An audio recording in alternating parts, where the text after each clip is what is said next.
ବିରିୟାନୀ ପରେ ତରଭୁଜ ଖାଇ ଚାଲିଗଲା ଜୀବନ। ମୁମ୍ବାଇରୁ ଏକ ହୃଦୟ ବିଦାରକ ଘଟଣା ସାମ୍ନାକୁ ଆସିଛି।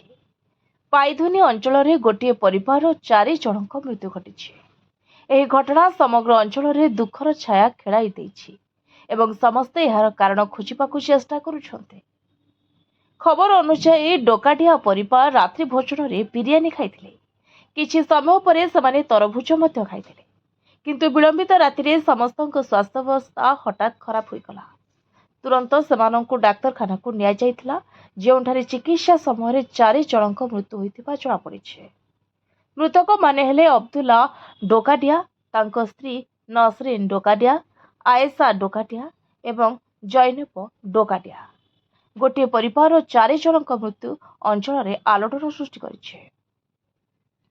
ତେବେ ପୋଲିସର କହିବା ଅନୁଯାୟୀ ମୃତ୍ୟୁ ପୂର୍ବରୁ ପରିବାରର ଜଣେ ସଦସ୍ୟ କହିଥିଲେ ଯେ ସେମାନେ ପୂର୍ବ ରାତ୍ରିରେ ବିରିୟାନୀ ଏବଂ ତାପରେ ତରଭୁଜ ଖାଇଥିଲେ।